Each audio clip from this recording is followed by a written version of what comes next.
Kasi binabasa ko dito yung standard operating ng PNP. Ang liwaliwanag naman eh. No torture, no force, no violence, threat, intimidation, or other means to vitiate the free will to be used against the arrested person. Eh di the more so, yung mga kasamahan ng arestado. Eh sabi mo nga, ikaw na nag-admit forcefully. Ay talagang you used force. Eh bawal po yun.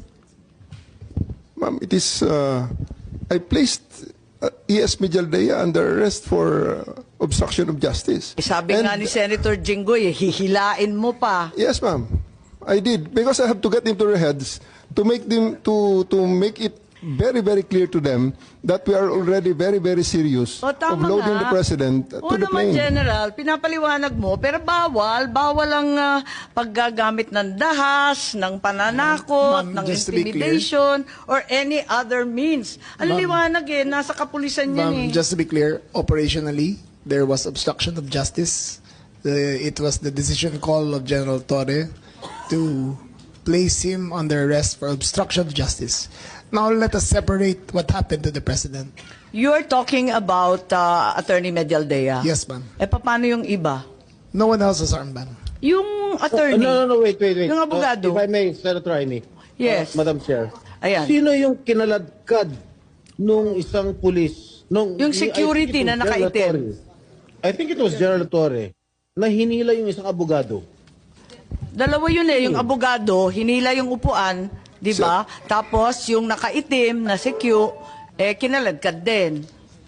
Si Attorney Delgra, sir, because he is next to be arrested. And because of that, the president, former President PRRD saw that I'm already that serious. And he said, he prevented the situation from further deteriorating and escalating.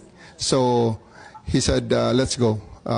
Isn't he entitled to a counsel of his choice, General? Yes, sir. For 12 hours, he was there.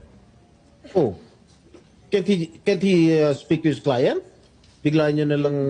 They are there for 12 hours, sir, speaking to each other. Ano? They are there for 12 hours, speaking to each other, sir. One more thing that I noticed in the video, no? Ang sabi ni PRRD, papasukin niyo yung anak ko. Abogada siya. At ang sinabi mo, hindi ko siya papapasukin. Why not, Gerald Torre? That is a decision. That is my call, sir. That is my decision. Considering that Okay. he had already been assisted by 3 lawyers all throughout Okay. that time, sir. And gabi na ho yun, sir. The request was made at around mga 9 o'clock na, sir.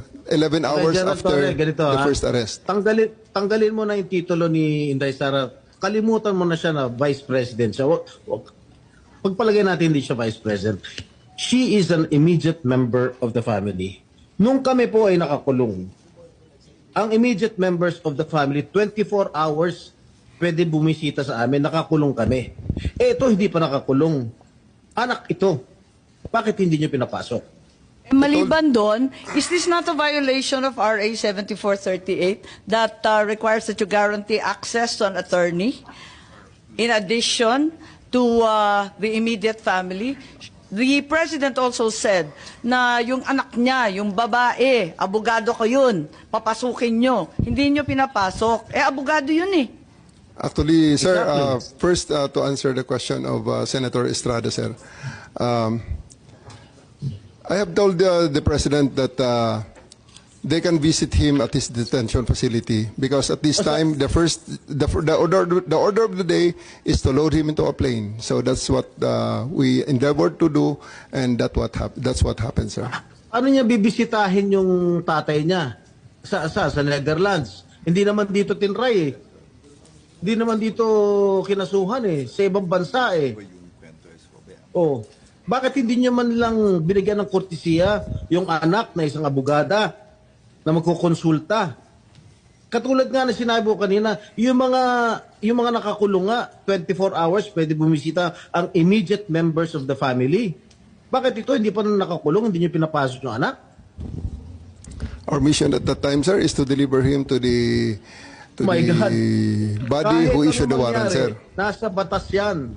Nasa batas yan, General.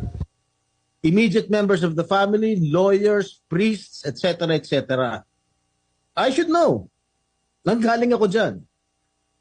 Tapos ito, hindi naman nakakulong. Again, I am not defending President Duterte. I'm just explaining the rights of an accused. Because naging akusado rin ako. And I don't want that to happen to anybody else. Dapat naman nagbigay kayo ng konting kortesiya o respeto man lang sa mga dating presidente dahil naranasan namin yan. Nung kinulong po yung tatay ko, ganun din. Walang respeto ang mga pulis sa amin. Porket nawala na ba kami sa kapangyarihan, ganun na lang? Matanong ko naman sa General, wag naman po sana mangyari, God forbid, sa pag sinapit ng ni President, pag sumapit ng ganitong sitwasyon si Presidente Marcos, gagawin mo rin ba yon sa kanya? I hope not.